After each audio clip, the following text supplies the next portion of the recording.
everybody introduced, we can start talking about, this is one of my absolute favorite Mozart excerpts. If I have my choice of things to pick, this is probably top 2, top 3 excerpts that I pick. If I get to pick something and I'm looking for a diverse program that includes a work of Mozart, this is number 1 for me because this spiccato stroke that is used in the exposition is kind of the most attainable version of that Mozart stroke.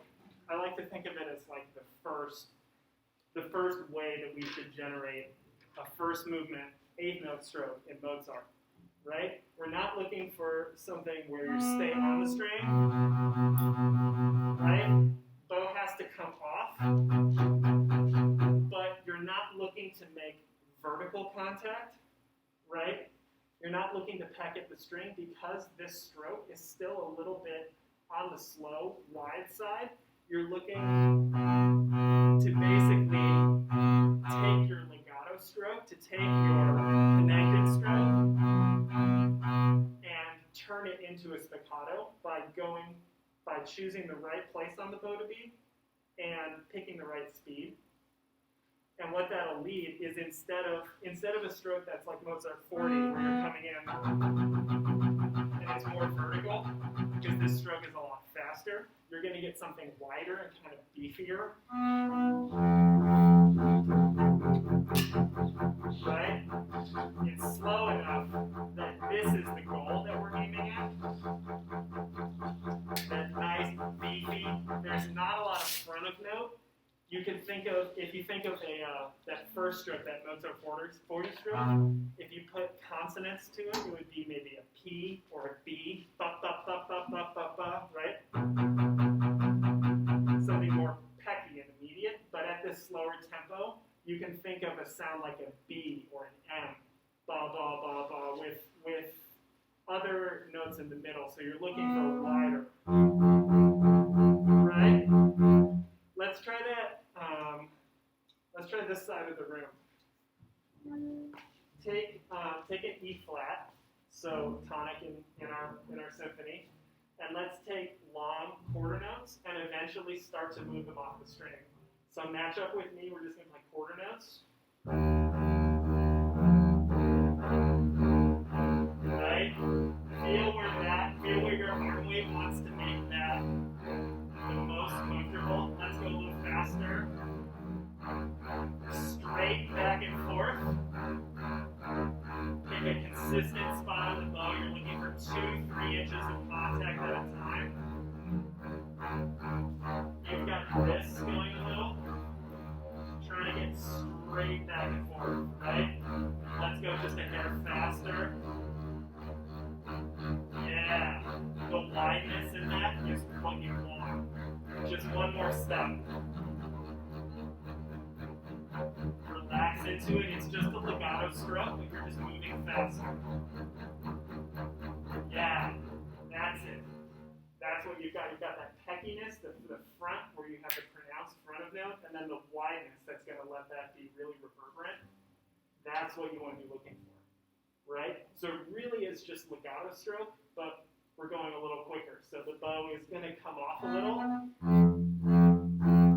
right? Another way you can think, that's one way to sort of build it up. Let's build it up in a different way. We're going to take that same E flat, and I want you to do it. Think about landing in Mozart 40. If you were thinking about each bow stroke as a plane coming down and landing, Mozart 40 is like a little tiny, like a 2-passenger plane, where you can just kind of pop it down on the runway, and the plane will just kind of land, you know? If you've got a bigger plane, like a jetliner, which is what this Mozart 39 stroke is, you're looking for something with a lot of width.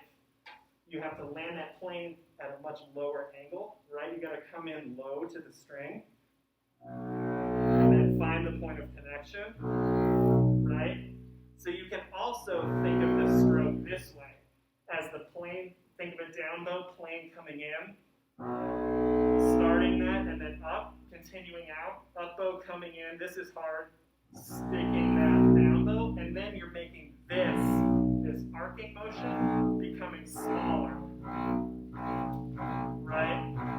And then thinking about that wideness of the curve, you can start to bring that stroke in that way. Why don't we try that one at a time, because it's hard to think all the way, really exaggerate the motion. Start your down bow from way over front. So take your arm lifted all the way over, cross the midline, land it, and look for a spot where you go, where the note just begins. Yes. Yes, and continue it all the way out. Right? Let the arm come all the way out and through. It feels silly, but it's not, right? Yep. And now just make that pendulum motion smaller. Yep. See how all that motion is coming from the top of that shoulder? Right? He's getting that swinging action. That's going to put a lot of arm weight into that stroke and make it sound that fat stroke that we're looking for. Right? Now go a little faster. Yeah. So he keeps the wideness in that shoulder beginning and turns that into basically power. That's going to let you drive that string sideways. Because it's kind of like landing a big plane. You got to come at it at a really low angle, right? Why don't you try that same thing?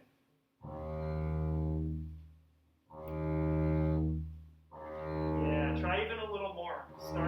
Start over the midline, right?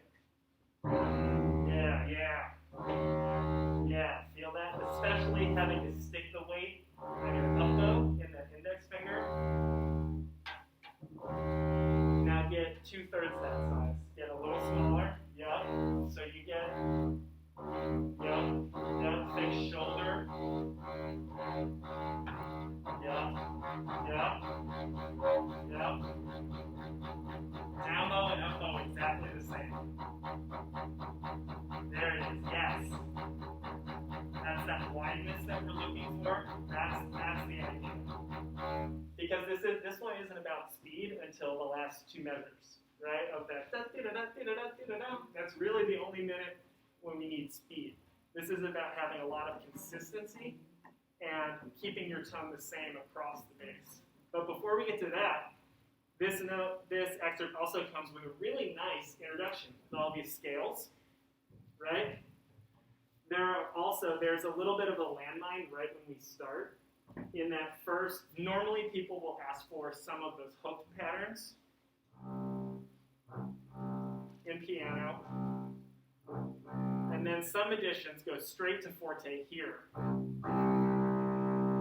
Right? Some have them, like the one on IMSLP will have it still piano. Go with a recording, pick what you think is going to work best, but be convincing about it. Either go all the way to forte or stay piano. But pick one of those two. There are different editions. Some of them go forte right on that beat. Now, let's talk about breaking down these scales. They mostly lie pretty well, thankfully, right? We have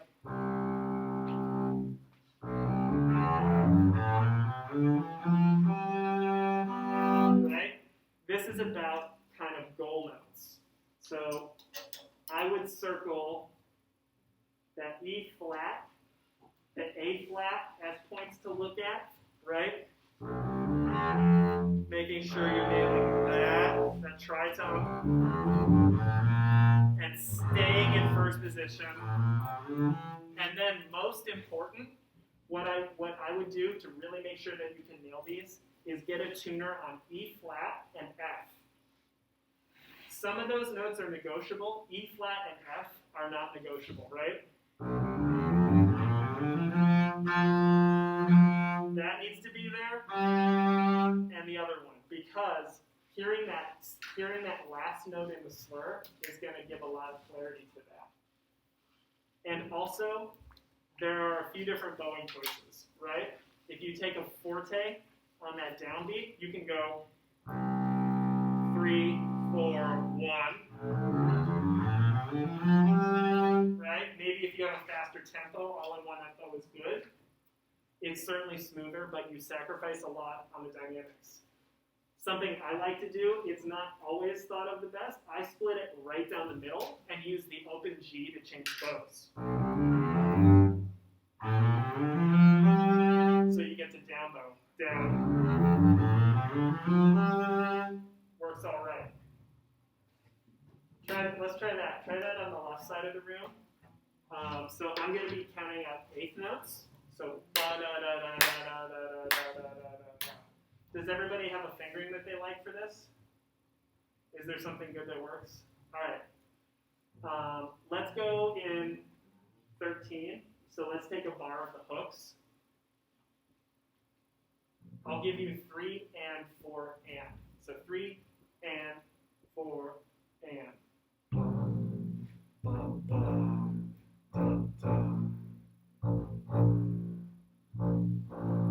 2, 3, 4, 1.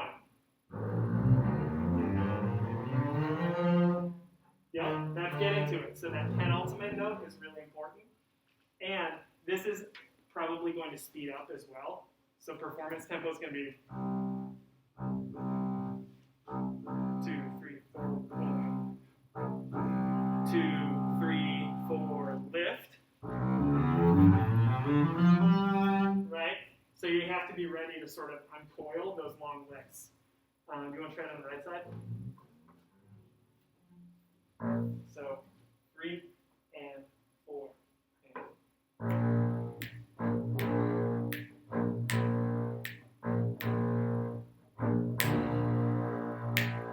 And lift. Nope, you missed the lift there, right? 1, 2, da da da da da da da da da da da, right? You gotta pick in. Think of that half note as 16 notes, right? 1 E and a 2 E and a 3 E and a 4 E and a lift. Da da da da da da da da da. You have to catch it right off the 8th note. Let's try one more time. 3 and 4 and. Okay. 2 and 3 and 4 and 1, 2, 3, 4, 1. Da da da da da da da da. Yep.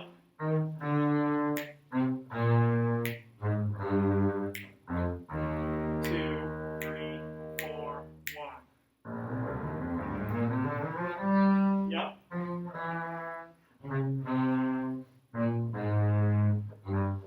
Good. Now we have the big difference comes in the dynamic there, right? So even at the beginning, everything was kind of mezzo. You need to really take efforts to make your pianos piano and really shock people. They were super into shocking dynamics. There aren't a lot of mezzo dynamics in Mozart. There aren't a lot of mezzo dynamics in Beethoven, right? You have piano and you have forte and you have not a whole lot in the middle. And oftentimes when you'll see mezzo dynamics, they're actually not real. They were put there by editors later. It happens all the time. So spots like this, you have to watch your dynamics. So start at the beginning. Really take the time to cultivate that.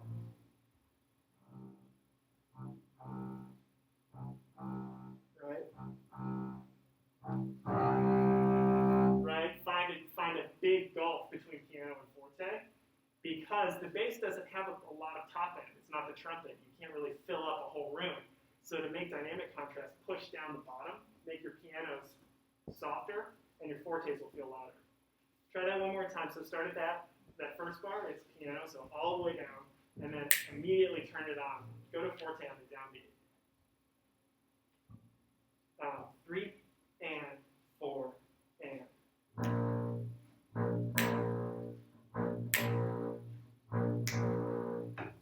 2, 3, 4, 1. Keep it. Stay forte. Hold forte. 2, 3, 4, 1. Yes.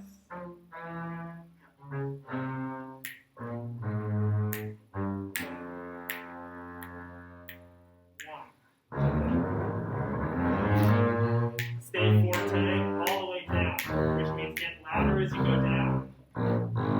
Yes. 3, dun, dun. Yep. That's where I typically stop that excerpt. Yeah, that's good. The dynamics make all the difference, right? Really, really hide your pianos and come forward on your fortes. Let's try that same thing. So let's take that introduction and really carve it up like that. I'll give you 3 and 4. Ready? 3 and 4 and.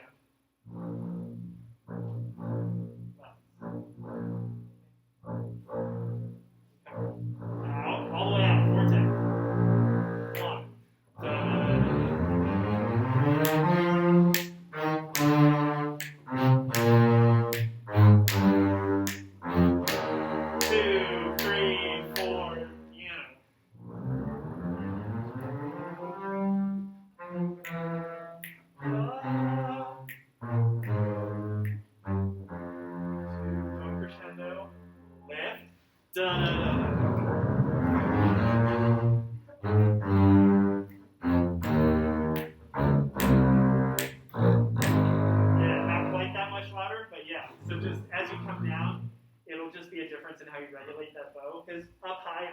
tempo, but then you'll lose some of that in range as you come down. So just fill out half a dynamic, and it'll feel like you're full all the way to the bottom of the range. But good, yeah, that's good.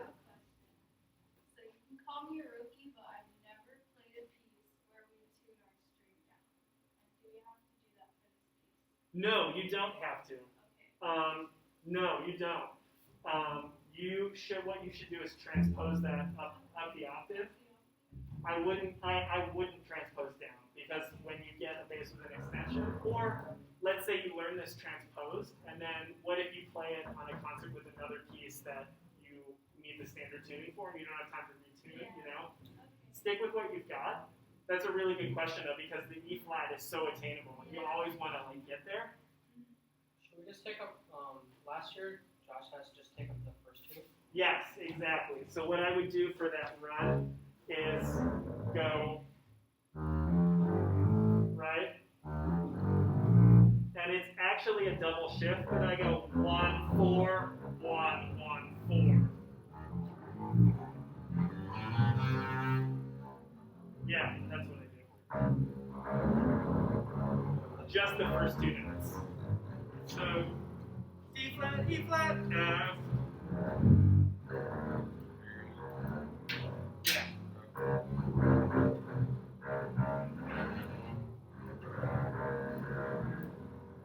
Yeah. So it does make it tough. It does make it tough, you know, not having that extension. But I think the more you can just kind of minimize it and move through it, it'll be fine. And I think the best way to achieve that is just, or what's this? Go ahead. It feels weird going right between keys. Is just those first 2 notes up the octave. Yeah. Good. So, really key for this, when you're thinking tempo, think those dotted figures, think dun, dun, dun, dun, dun, and think the flowing scales. Da, da, da, da, da, da, da, da, da. Yeah, you want to pick a tempo where that scale can feel like one long line, even if you're going to break it into 2 bows. Right? So that's key. In this intro, it's all about pacing, right? Intros are all about drama. So finding somewhere where you can bring out the rhythms, right? There's a lot of weird stuff. It's triple bar, you don't often see 30-second notes in the classical period too much. They're not all over the place, you know? So these intros are something dramatic. Now we move into this allegro, which is kind of on the slow side, right? A lot of recordings will take this a lot slower than you'll feel if you just get out the music and think that it's going to be staccato, right? So what I would encourage you to do is use the hard stuff at the end, right? Use that to set up your tempo at the beginning, right? I want to play this at, right? So that's 1, 2, 3, 1, 2, 3. It's not that fast. 1, da, right? 1, 2, 3.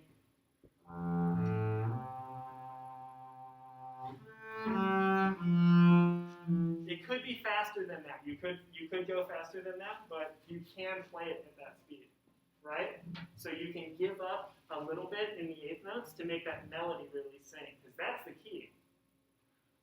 Who wants to try it first? Do you want to go one side or the other? Or does anyone want to take a stab at it? Like alone or with him? Do you guys want to try it together? Sure. From the start of the melody? Go ahead and find a tempo that works for you and count yourselves in. Are you starting up or down? I'm starting it either way, but I'll probably go up. Either go up.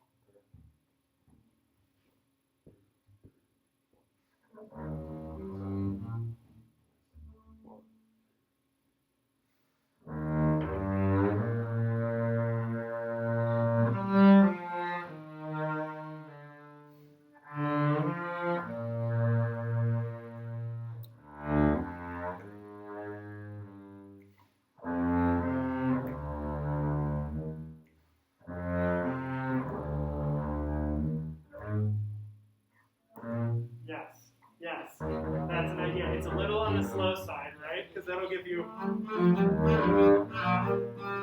Yeah, a little on the slow side. So let's think, or I guess, right? The other thing, what's your dynamic? Piano. Yeah, get all the way down. To that end, do you guys want to try it on this side? So let's think piano. I'll give you guys a bowing that I didn't give to you guys. Something I like. This is an Ed Barker special. He would actually just slur the whole thing in on a down bow. Especially if the tempo's a little on the fast side, you can pull it off and go.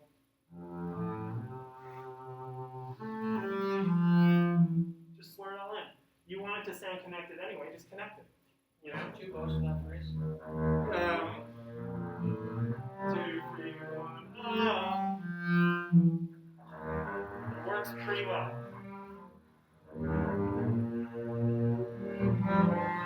Yeah. The only downside is you don't want, right? You want. I see people start like out here, don't Yep. Also a perfectly good option if you want to keep it going. Yeah. I think the key to this phrase, the key to this is all of these appoggiaturas. Does everybody know what I mean when I say that?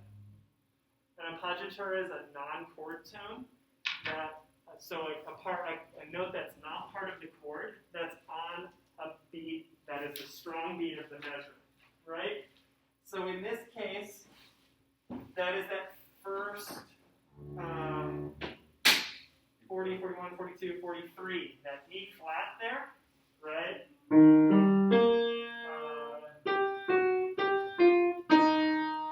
Right? Because what that's doing is going, right? Tension on the strong beat and release on the weak beat. This whole phrase is kind of governed by that idea of the appoggiatura feeling for tension and release, right? So let's count how many times it does that. So every time you go D down on the downbeat, right? 1.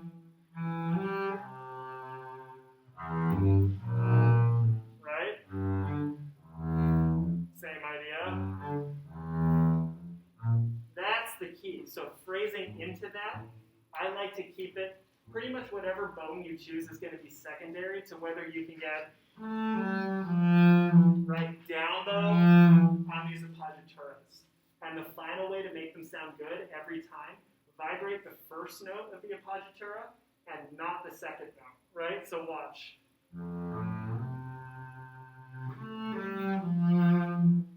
Right? Works every time. That appoggiatura feeling. Yeah. Yeah. It's great. It sounds great every time. And when you taper it with that down bow, it works every time. So that's the feeling that really shapes how this phrase works. Do you guys want to try it together one time? So I'll count you in 3, and we'll go. I'll go a little bit on the slow side. I'll give you 4 bars of 3, 4, right? 1, 2, 2, 2, 3, and 4, 2, 3, 1.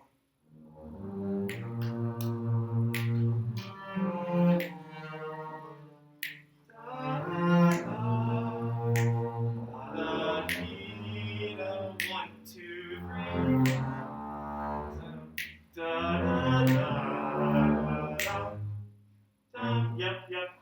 That being said, it has to push forward. It has to be falling forward. 1, 2, I kind of can't wait to get forward, right? If this is on the back heel, then you're going to be out of place. You want this to be sort of have a feeling of pushing forward, of looking for the next measure. Do you guys want to try one more time? Yeah. You want another shot at it? you give us something? Huh? You kind of Oh yeah. 2, 2, 3, 3, 2, 3, 4, 2, 3, 1. 2,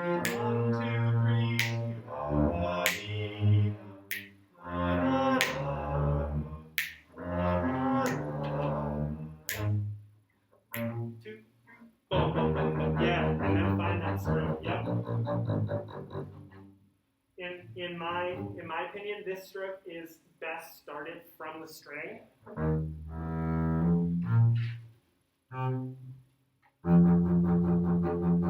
Right? If you come at it from the air, it's going to miss every time. Get in the habit of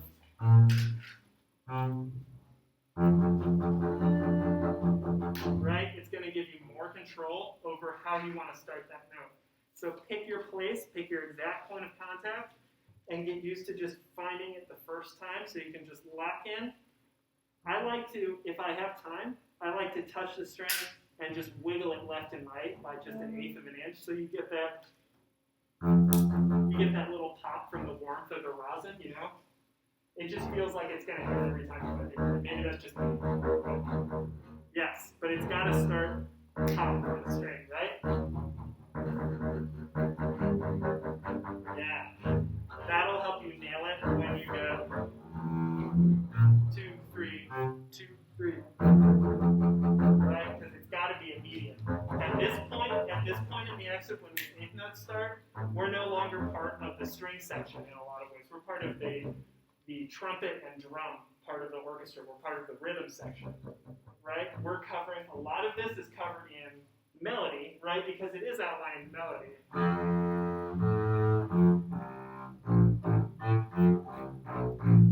Right? It's outlining that initial melody, but this is very much an underlying sort of foundation. So you're stopping that melody feeling and you're going into that underpinning, supporting feeling in this. Right? So everything becomes secondary to tone and clarity and direction, right? So you're finding where your phrases end and where those violin phrases are overlapping with yours and looking to phrase in that mold, right? Yeah. Well, I've heard some recordings where they like speed up. Sure. Do you think that's acceptable, like in an audition? I would not in an audition. I would pick one tempo that can do like speed. Definitely don't play the introduction and the 3/4 at the same tempo. Don't do like a metric modulation. Yeah. But I would keep the whole allegro more or less one tempo. Okay. I wouldn't very much. I would be thinking of locking in, and I would be thinking the whole time. Maybe you have some bend and stretch when you're playing the melody, but especially once you get to the 8th notes, I wouldn't take any time. I wouldn't take much at all. Okay. Anything else? Does anyone need fingerings or? Let's see. How are you figuring all that was like the? Yeah. I just doing one. Well, option A is to keep it in this weird second position. Get to B flat on the E string, and then just 2, 1, and set up. If you start with 4 on E flat, which I wouldn't recommend just because it doesn't feel great, that'll put you on B flat. I would use the open A the second time. I use that as kind of a barometer to keep myself in tune, if I'm being honest. That open A can help you because that A flat just sounds like garbage all the time. Every bass, A flat sounds bad, you know? Yeah.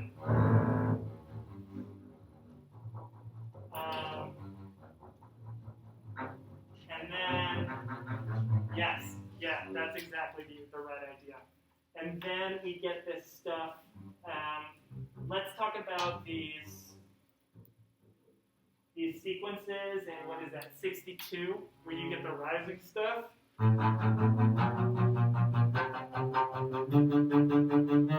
Right? Play those sequences, come up with them, and then that phrase comes off. So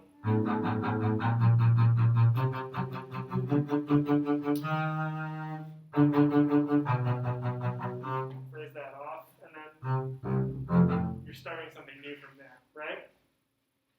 Now, let's talk about letter B and these crossings, right? The key to this is to just practice these thirds, lock them in. First off, every time you practice these, start tuning your open strings every 2 minutes. or else they will just wander and you'll have been practicing your double stops for no reason. So just have a tuner out all the time and just tune those open strings every 2 minutes because they'll just move and you'll just be practicing double stops that don't relate to anything. But lock in these, right? Right? E flat and G, F and A flat, right? They're in a weird, awkward place on that A string, but you have to because that open G string just sounds gross with this stroke on it, right? You kind of just can't play open G. Like, no good. Yeah. I wanted to ask about like the dotted half note and then also the quarter notes at the end of phrases, like how long those notes should be. I would think for dotted half, I like to imagine, so if a dot is taking the place of what a tie is doing, how would you treat it if it was tied over, right? You would play probably a half note and then a quarter rest, or you would just touch that third beat. Right? So think of a dotted half note more like a half note that touches beat 3 and then there's a rest. And then how about the quarter notes? Kind of a long eighth note. Think of it as an eighth note where you don't move your hand after it, right? Right? Because it's not on and then terminating at the end. Imagine a timpani. Okay. How a timpani would play an eighth versus a quarter, and think in terms of that palette. Just kind of a longer, still in a grabbing spiccato stroke, because your quarters would be right. So think ringing, maybe a bell tone type of sound. That's going to be really buoyant, because you want those quarters to stay clear, even if there's 4 basses and 6 cellos.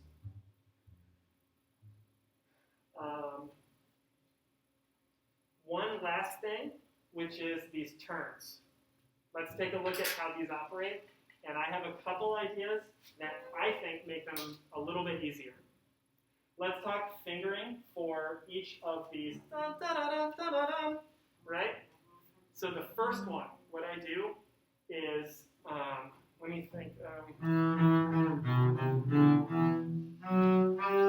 What I do, this may not work for you, and you may have to find something else. When I'm coming up this run in measure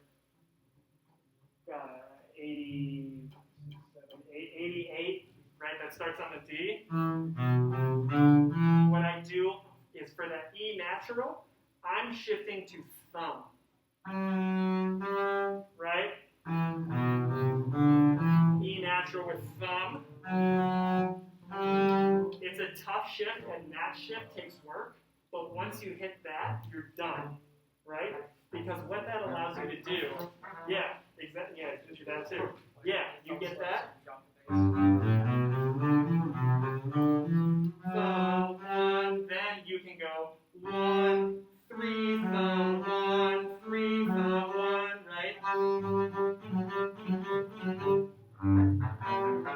Right? Why don't we go 2 by 2? Why don't you try that slowly? So find your F natural with first finger. Yeah. And try 1, 3, thumb, 1. Yeah. Right? Right? So find F natural with first finger. Thumbs down behind it. Bring your elbows out so it's close to parallel. Yep. Okay. Trust me. And now third finger can come out. Yep. I do the first two and then you show you. Yeah, that gives you right. Write that down and give it a try, because this works really well for this exercise. Do you want to try it? So find an F with first finger. That's the same finger. That's what you Yep. And yep. Try thumb 1, right? It's on first finger and then Yes. Yes. Do you guys have it? Yeah, you got it. You got it, right? I figured out for me, the best place to shift is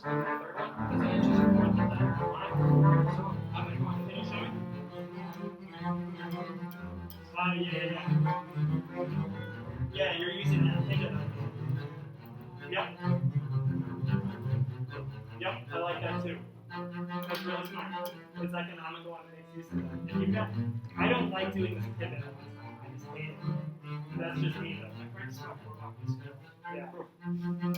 You want to try it? Do you? Yeah, You got that? it's a lot easier than what I was doing. I was doing.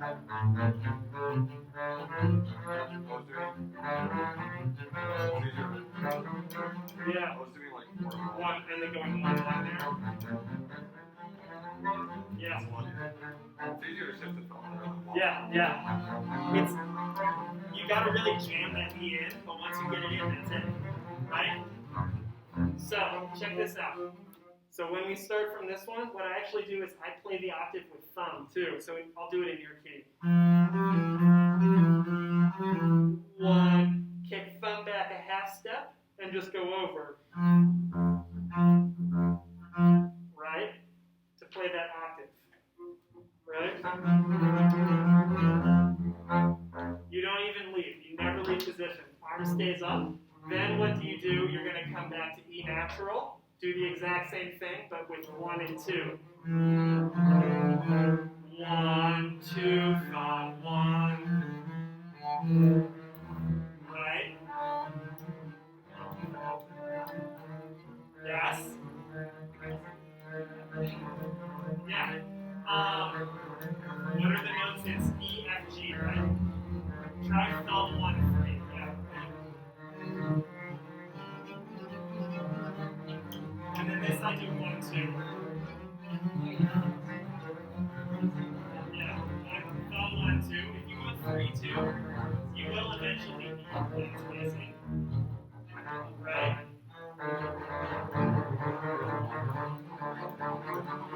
It's E, F, natural, G, right? For the second one? Well, first one is thumb 1, 2.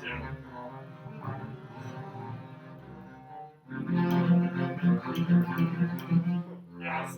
Now for the next one. For the next one, go back a half step. So first finger on E. Right? So,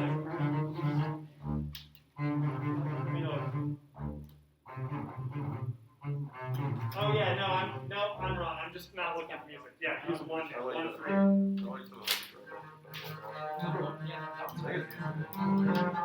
Yeah. 1, 3. Yes, I'm sorry. And then you can even do the next one, right? If you can come back far enough, D, E, and C. You got that. And you can drop thumb right over. Yeah. Fine. And now, the sticking point for me, I can't make the last one work, right? It's too far for me. So I come over to the D string, put 1 on C. Right? Yeah, that's yeah. So now there's one sticking point, which is under no circumstances are you to phrase Mozart where you have an octave. Under no circumstances is the bottom note of the octave allowed to be louder than the top. Ever, right? So doesn't compute, right? All of those octaves are going to fall away. So let's phrase that off. Right? Bum. Echo. Yeah. Are both of the two notes the same length? Yes, but I would say same length, but just tapering. Okay. Right? So every second note must be lower dynamic. Another way that I like to make this work, because of the texture of this, if you think of a short 8th note and then 2 long 16th notes, the bow goes da da da da da da da da to make bum be a bum, right? You're going short long, short long, short long. For me, the best way to do that is by putting up bows on the downbeats and going right? Try that on the left side. So pick an E flat and go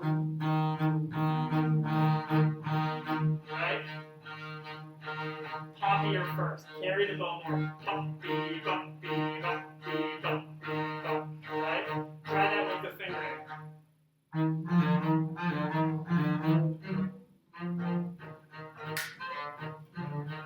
Yeah. That first one is real poppy, right? Same thing on this side, doing it backwards.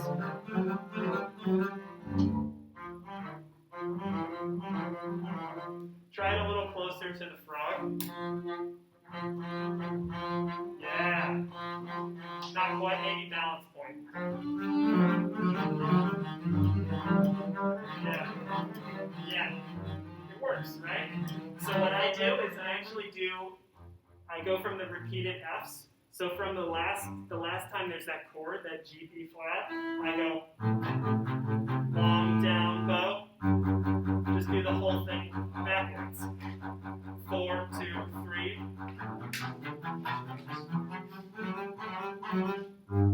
No one will know. You're doing it close enough that unless someone's like, what are you doing? You know, I do the whole thing backwards. So you have to be careful to put those accents in and go 1, 2, 3, 4, 5, 1, 2, 3. Right? You have to put an up bow accent. From measure, I'm sorry. Like what? For the repeated Fs. Do you see what I mean? I just do that. Yeah. I just do them backwards. Yeah.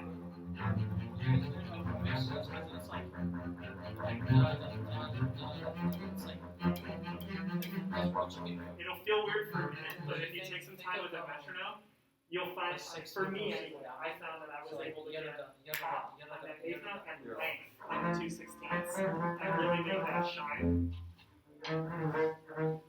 So I'm telling everybody, because that's what I'm doing. Yes. Yeah.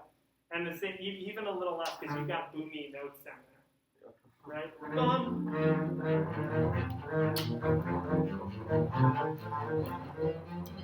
Yeah. You're starting this all up. Yeah. Right. Because what you should be thinking. Short, four. Right? You want pop on the first one. Pop out is good. Yeah. And you're getting length and then the pop, right? Yes.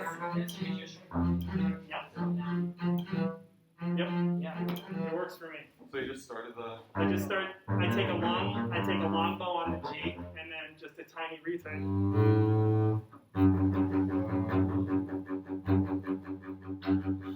Yeah. Just do the whole thing backwards. 99 times out of 100, that is where your journey will end with this excerpt, right? It's usually the first page. It's usually a snippet, these scales from the introduction, and then this part in the allegro. And it usually ends with the turns, right? So,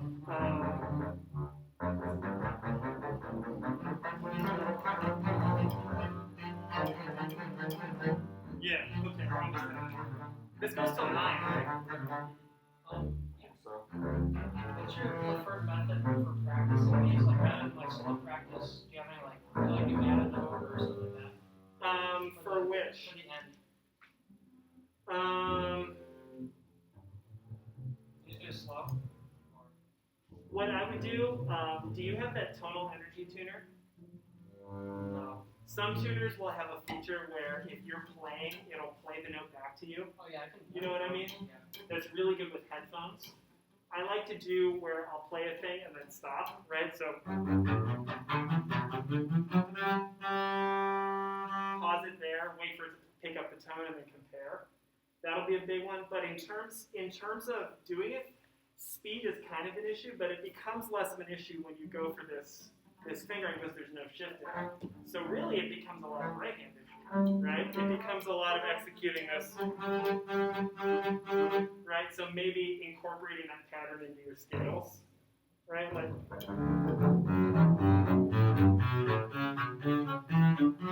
right? Yeah, taking some pattern like that. Yeah. Incorporating those because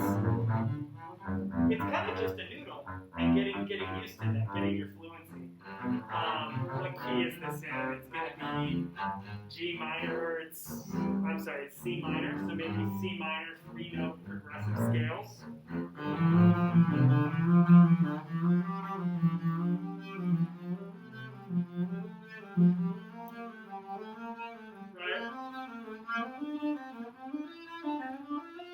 Right? Getting used to how those carriages work in C minor and being able to take them with you. Fitting your problems back into your warm up is a really good strategy. So saying like, oh, I need to get this later. Now I'm just working it up and just taking it real slow. Incorporate some of your slow practice into your warm up. That's a really good technique. Good. So we're gonna have this excerpt for next week. We're gonna look at the first page of this. So you can put brackets. Measure 13. That's one before. Yeah, so where one measure of the bum, bum, bum, right? Take that all the way 19, 20 to the downbeat of 21. Yeah, where you have the C natural quarter note. I know for me, gosh, these numbers are small. You get that quarter? I think I have the same copy, and it's on my iPad, so Oh no. Yeah. Well, if you can't print out, that always helps because it's easier to take notes, I find. And you get so much free printing in the library. It's ridiculous. You get like 500 pages. So then from there, the next one is measure 40, where that melody starts, all the way up to letter C. So you can go ahead and stop at letter C, all the way to the end of the page. So that's our first one. Let's look. There are two other really conspicuous spots. No, well, yes, the fourth movement is also a doozy because that's a standard as well. This one you might also see, you might see the second movement. This is a Mozart symphony where you will find excerpts from the middle movements, so be warned. This is one where that is standard. Second movement on Dante, right? It's tough. It eliminates a lot of people, right?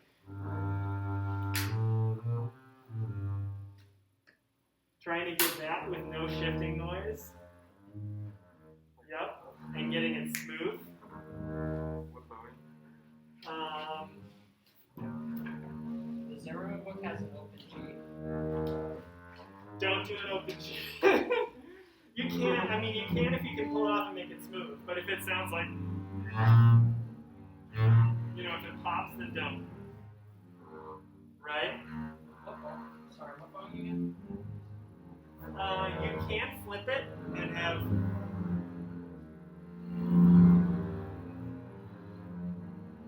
Right? So it has a little hairpin. You can aim for natural hairpin.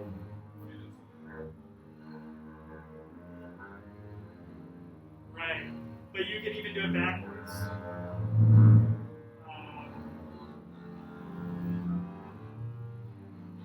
Right? Phrasing out at the end, right? And then the big one is that's this spot before D. Right? So like 1, 2, 3, 4, 5, 6 before D, right?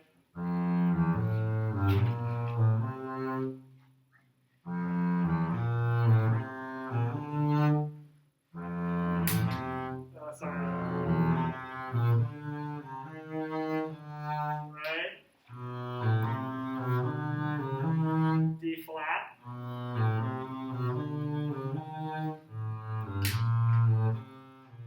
That's not good. Right? It's tough. It's really tough to get rid of those slurs. This is a super standard style.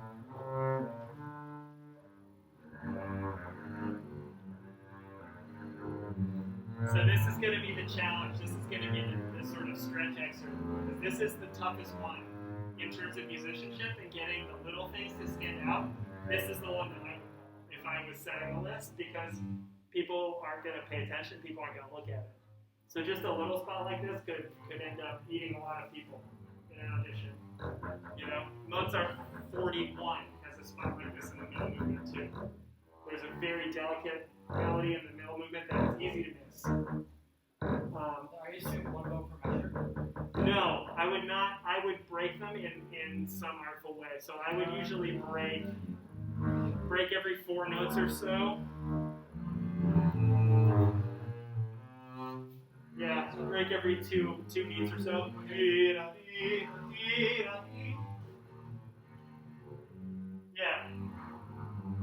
Would you ever take a new bow on the last note at all for any other? Like Yeah. that. I would, if possible, I would try not to draw attention to it because usually it's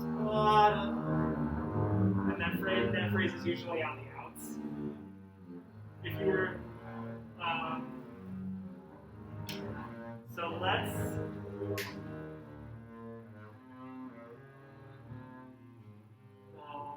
Where is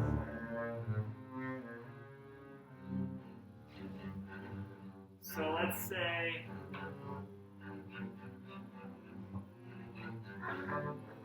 All right, so let's look at a couple places in between B and D. So get out your pencils again, and I'm gonna do it too because I'm grading the homework.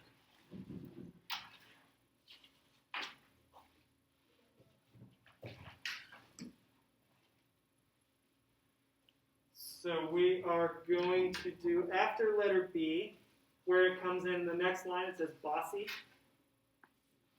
starting on that E flat. Go up until that 3, take that 3 measures. And then it's going to sound weird, but I want, again, the next time it says bossy. So you can, huh? 3 measures or 3 of the phrases? You mean 6 When- measures? Yeah, 6 measures. Da da da da da da da da da da da, and then the next da da da da da. Then goes to cello. Go ahead and you can just skip in between that. And then come back in again where it says bossy. And I want you to continue through to the end of that phrase.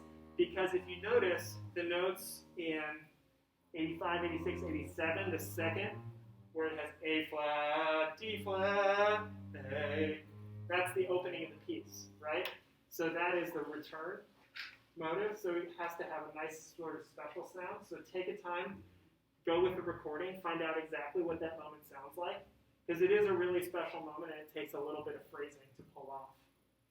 You'll find it has a nice pull and stretch, and I want to see how well you can do that. Then, let's go ahead and take this stuff, go ahead and leave out these 16th notes. It goes forever, it's like a minute and a half. Go ahead and stop after the cadence at A flat there, and we'll go on to the next page, second to last measure of that first line where it starts on the E flat, piano. And we'll take that to measure 120, the downbeat. The D flat? Yes, where it goes piano again. Okay? So, top of the page, you have the same edition so I can show you. So, top of the page here, just to the end of that. It's not too bad. Yeah.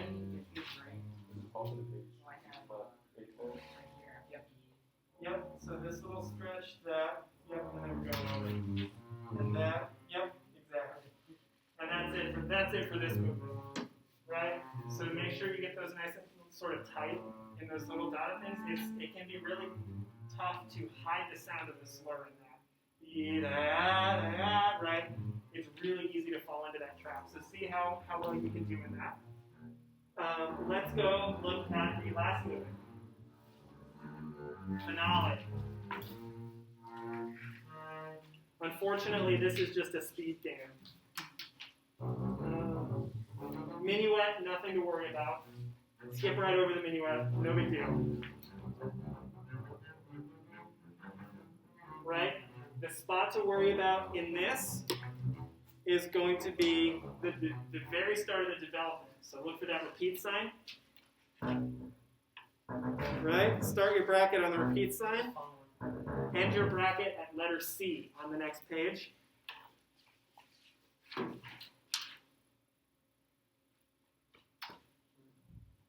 Everybody, I would take this week to play G major, G minor, C major, C minor, E flat major, E minor. Those are going to be your related keys. in this, and I would play them with this bowing variation, right?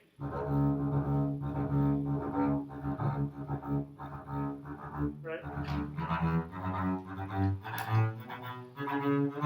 Right? For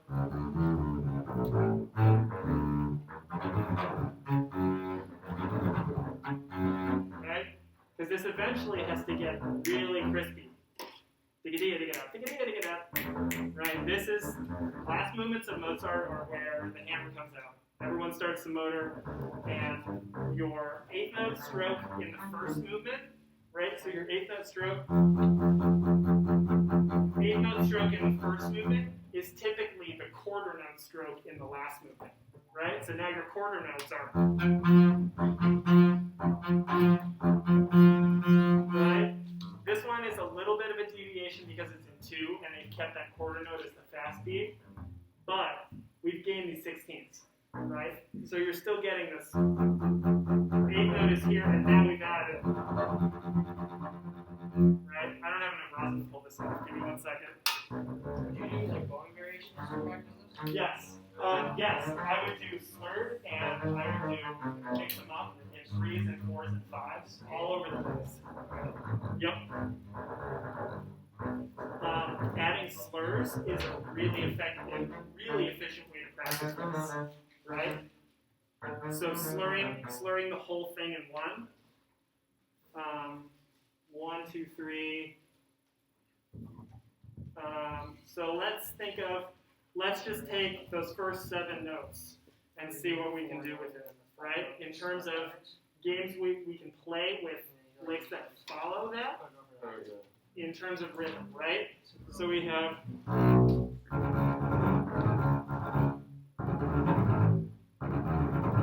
right? So let's try triplet, triplet, and a quarter note, but slurred in 3. Right? Let's have you 3 try that. Da da da da da da da. 1, 2, 3, 1, 2, 3, 1. Let's go. 1, 2. Da da da. Sorry, I'll count everyone off in 4 now. I'm just a bad teacher. Ready? 3 and a 4. Da da da da da da. Right? Same idea.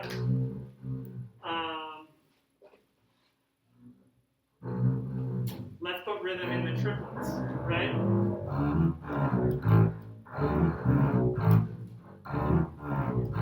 Right? Let's put rhythm in the triplets and then put the bowing back. That's hard. Right? And also, you really have to find a space where you can let the bass out in its forte range. You really have to find a place where you can find the 16th note stroke. Is the goal. Right? I like to think of this as it's technically on the string, but it will have the feeling of coming off because the hair and the bow will be kind of bouncing. Right? So the bow itself is not going to leave, but it still has some buoyancy against itself. You're going to find the stroke sort of from the elbow down. Right?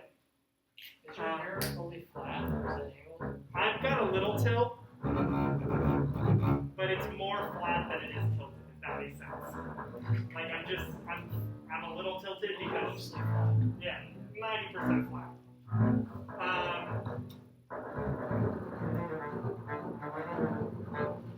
You'll like this.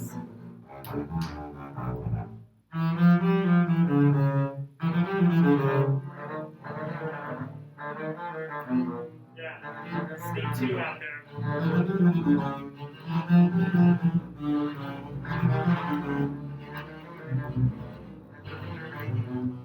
It saves like 3 shifts. Yeah. It's 1 nasty shift in exchange for losing 1.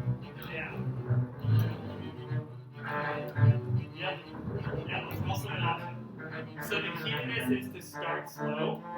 What I would do is make a journal of your practice. Think about where you want your goal in. Make your goal something like da-da-dee-da-da-da, da-da-dee-da-da-da. Don't try to push yourself to get into all the way there. in a week. 60.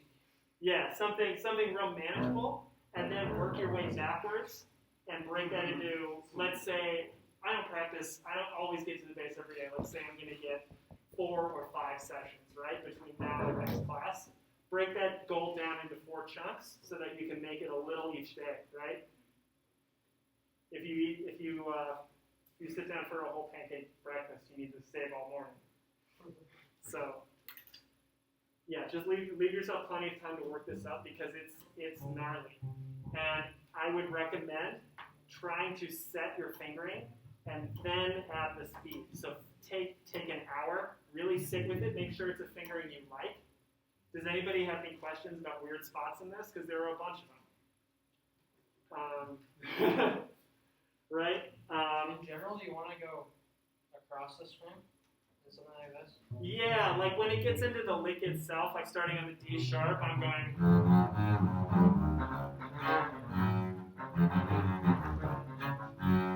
Right.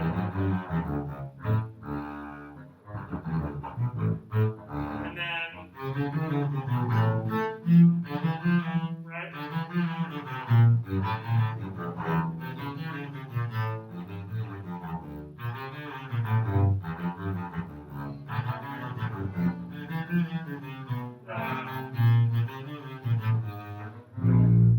You shut that the one that's on a B flat, and then goes to that high G. Like somewhere in the middle. Yeah.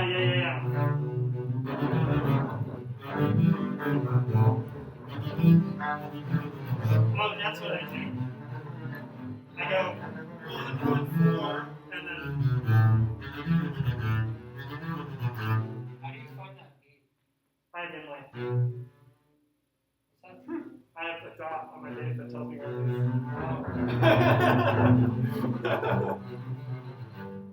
So it's right there.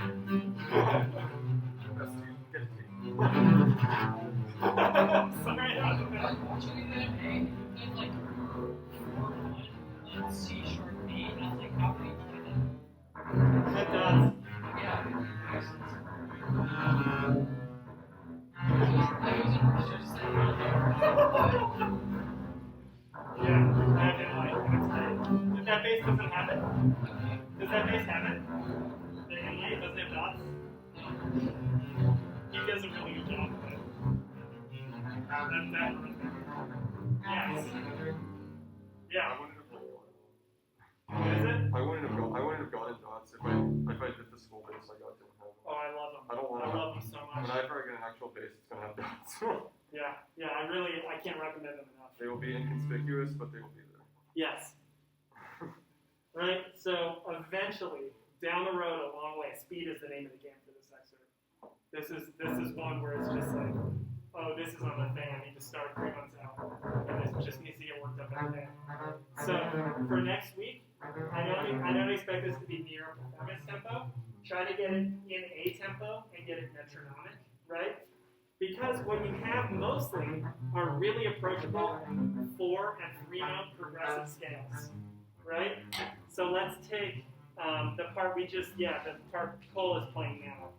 The 1, 2 lines from the bottom, right in the middle, where it starts on a B natural, right? Think about this way. You have B, C, D. That's a 3 note progressive scale, right? Coming down, you have D, C, B, A. That's a 4 note progressive scale, right? Look for those patterns and just plug in your progressives, right? You see a group of 4, try and shift down the middle of that group of 4 and divide it, you know? Once it gets into the point where it's rolling, the moratorium on open strings is gone. You're going to be moving fast enough that those open strings won't feel so bad. They get to get up, no, it's going to keep playing the game. So just make it inconspicuous if possible, but it's fine. You know, it's in the cruising control. So this is going to be our third kind of big spot. Yeah, the first movement, second movement, and then right here, right? Beginning of this development up until letter C. Okay? Yeah. So I might be able to let everyone out a little bit early. So we have a lot of things to work on. If you guys need advice, need bowings, need fingerings, send me an email. Find me on Facebook, wherever. I don't really mind. Email, find me in person. I'm not around here that much because there's a giant pandemic. But I'm available if you need help. If there's some parts where fingerings aren't working. I'm going to, tonight, establish the YouTube account and give everybody links to, so you can find that profile. I'm going to, assuming this video worked, I'm going to put that up. I guess I'm paying to get one where I can post super long videos. Huh? I don't think you have to pay. You don't? For YouTube? Yeah. No, you're good. Even like if it's an hour? Oh yeah, for sure. It should be free. Post like 10-hour videos for one. You're gonna be uploading it for a Yeah, couple let's take a hours, while. but Yeah, I mean, I've got a light. I hope you have a good internet. Yeah, I do. So next week, what we're going to do, we're going to come in and hopefully jump on the ball a little bit after 7. Let's think 7:05, 7:10. But get here, get in tune, use this time because the door opens at 7. We're going to look forward. Does anybody have anything in particular they'd like to work on this semester? Are there auditions coming up, festivals, anything in particular you'd like to play, orchestral, or if you have a standard concerto, something that you would normally play at an audition, first movement of concerto, something like that. Does anybody have anything like that we can incorporate? I'll get back to you on that. Yeah, festivals, anything like that you're shooting for, we can incorporate some of that because as of now, I'm just doing kind of the greatest hits, which is totally fine because they're on everything. But if there's something in particular you need, like, oh my God, my festival's doing Verdi, Forza del Destino, and I have no idea how that goes, we'll totally work on it, So if there's somewhere you're going to take a shot for, anybody who's doing auditions maybe, yeah, anything coming up, just let me know and we'll try to work it into class. So then what we're going to do after the first half of class is done, so we're going to do teaching on, I assume if nothing else happens, we're going to do either a Haydn or a Mozart, sort of stay in a really classical era. And then we'll have a coaching on that. And then I'm going to break out, and you guys we're just going to go down the line, and everybody's going to play these 3 spots from the Mozart. First movement, second movement, fourth movement that we talked about. Okay? Take your time, go slow, build everything up. Yeah, there's a long way to go. We're just starting. Do you think that we could maybe get next week's excerpt like a week ahead of time? Yes, that's what I'm doing, yeah. So Mozart 39 is performing next week, and then next we're going to start. The first half of class, we're going to do the stuff for the next week. So what's the next week going to be? It's either going to be the Haydn solo from 88, or we'll do Mozart 40. Okay. Does anybody have an opinion? I hate the Haydn one. I hate Mozart 40 with a burning passion, so if anybody else also hates Mozart 40, I'm happy to gloss a little bit. We have to talk about it, but... No, I want to do that 11. Yeah, it's top 10. That's 35. Is that 35? Yes. I always get this 40. That's 40, yeah. So next week, it's probably going to be a combination of Haydn and Mozart. So we're going to stay one more week in the classical period. All right. Good job, everybody. Let's see if this video held up, yeah?